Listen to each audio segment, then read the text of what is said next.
ನಿಮ್ಮ ಸತ್ಯ ಯುನಿಲೆಟ್ ಅಲ್ಲಿ ಫುಲ್ ಮೂನ್ ಸೇಲ್ ಮೇ 31 ಒಂದಿನ ಮಾತ್ರ. ಸತ್ಯ ಯುನಿಲೆಟ್. ಅಯೋಧ್ಯೆ ರಾಮ ಮಂದಿರದಲ್ಲಿ ಕಾಣಿಕೆ ಅಕ್ರಮ ಕೇಸ್ನಲ್ಲಿ ಟ್ವಿಸ್ಟ್ ಸಿಕ್ಕಿದೆ. ಟ್ರಸ್ಟ್ ಪ್ರಧಾನ ಕಾರ್ಯದರ್ಶಿ ಚಂಪತ್ ರಾಯ್ ಅವರ ಆಪ್ತ ಸಹಾಯಕ ಸೇರಿ 8 ಮಂದಿಯನ್ನ ಪೊಲೀಸರು ಬಂಧಿಸಿದ್ದಾರೆ. ಎಫ್ಐಆರ್ ಬೆನ್ನಲ್ಲೇ ರಾಮ ಮಂದಿರ ಟ್ರಸ್ಟಿ ಅನಿಲ್ ಮಿಶ್ರಾ ರಾಜೀನಾಮೆ ನೀಡಿದ್ದಾರೆ. ಇನ್ನು ಈ ಕೇಸ್ ಸಂಬಂಧ ಜನರ ನಂಬಿಕೆ ಜೊತೆ ಆಟವಾಡಲು ಬಿಡಲ್ಲ ಅಂತ ಸಿಎಂ ಯೋಗಿ ಆದಿತ್ಯನಾಥ್ ವಾರ್ನ್ ಮಾಡಿದ್ದಾರೆ. ಈ ಕುರಿತಾದ ಒಂದು ರಿಪೋರ್ಟ್ ಇದೆ, ನೋಡ್ಕೊಂಡು ಬನ್ನಿ.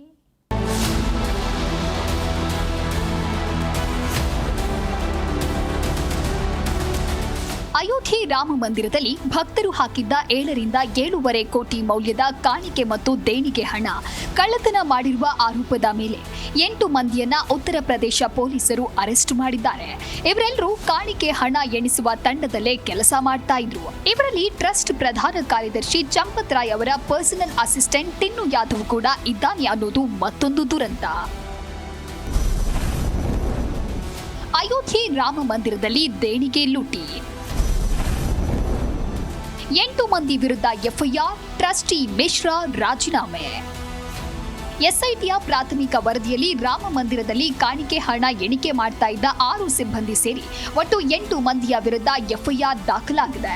ಶ್ರೀರಾಮ ಜನ್ಮಭೂಮಿ ತೀರ್ಥಕ್ಷೇತ್ರ ಟ್ರಸ್ಟ್ ಸದಸ್ಯ ಕೃಷ್ಣ ಮೋಹನ್ ನೀಡಿದ ದೂರಿನ ಆಧಾರದಲ್ಲಿ ರಾಮ ಜನ್ಮಭೂಮಿ ಪೊಲೀಸ್ ಠಾಣೆಯಲ್ಲಿ ಪ್ರಕರಣ ದಾಖಲಿಸಲಾಗಿದೆ. ರಮಾಶಂಕರ್ ಯಾದವ್ ಅಲಿಯಾಸ್ ಟಿನ್ನು, ಅವಿನಾಶ್ ಶುಕ್ಲಾ, ಅನುಕಲ್ಪ್ ಮಿಶ್ರಾ, ಲವಕುಶ್ ಮಿಶ್ರಾ, ಮನೀಶ್ ಯಾದವ್, ರಮಾಶಂಕರ್ ಮಿಶ್ರಾ, ಸುಭಾಷ್ ಮತ್ತು ಕರುಣೇಶ್ ಅವರನ್ನ ಈ ಪ್ರಕರಣದ ಪ್ರಮುಖ ಆರೋಪಿಗಳು ಎಂದು ಹೆಸರಿಸಲಾಗಿದೆ. ಈ ಬೆಳವಣಿಗೆ ನಡುವೆಯೇ ರಾಮ ಮಂದಿರ ಟ್ರಸ್ಟ್ನ ಪ್ರಧಾನ ಕಾರ್ಯದರ್ಶಿ ಚಂಪತ್ ರಾಯ್ ಹಾಗೂ ಟ್ರಸ್ಟಿ ಅನಿಲ್ ಮಿಶ್ರಾ ಕೂಡ ತಮ್ಮ ರಾಜೀನಾಮೆ ನೀಡಿದ್ದಾರೆ. ಭಕ್ತರು ಕೊಟ್ಟ ನಗದು ಮತ್ತು ವಸ್ತು ರೂಪದ ದೇಣಿಗೆ ದುರುಪಯೋಗ ಆಗಿದೆ ಅನ್ನೋ ಆರೋಪದ ನಡುವೆಯೇ ಈ ಬೆಳವಣಿಗೆ ನಡೆದಿದ್ದು, ಈಗ ಪ್ರಕರಣದ ತನಿಖೆ ಇನ್ನಷ್ಟು ಗಂಭೀರವಾಗಿದೆ. ಇನ್ನೊಂದು ಕಡೆ ಉತ್ತರ ಪ್ರದೇಶದ ಸಿಎಂ ಯೋಗಿ ಆದಿತ್ಯನಾಥ್ ಈ ಪ್ರಕರಣಕ್ಕೆ ಸಂಬಂಧಿಸಿದಂತೆ ಖಡಕ್ ಪ್ರತಿಕ್ರಿಯೆ ನೀಡಿದ್ದಾರೆ. ಜನರ ನಂಬಿಕೆಯನ್ನ ಯಾರೂ ಆಟವಾಡುವುದಕ್ಕೆ ಬಿಡುವುದಿಲ್ಲ, ಸತ್ಯ ಹೊರಗೆ ಬರಲೇಬೇಕು ಅಂತ ಗುಡುಗಿದ್ದಾರೆ. ಭಕ್ತರು ಕೊಟ್ಟ ಕಾಣಿಕೆ ಹಣ ಕಳ್ಳತನ ಮಾಡಿದ ಪ್ರತಿಯೊಬ್ಬರಿಗೂ ಕಠಿಣ ಶಿಕ್ಷೆ ಖಚಿತ ಅಂತ ಎಚ್ಚರಿಕೆ ನೀಡಿದ್ದಾರೆ. अयोध्या पर आक्षेप मत करो, प्रभु श्री राम की मर्यादा का पालन करना सीखो। और अयोध्या के बारे में जो कदपे समाचार मिल रहे थे, हमने कहा था एसआईटी गठित की गई है।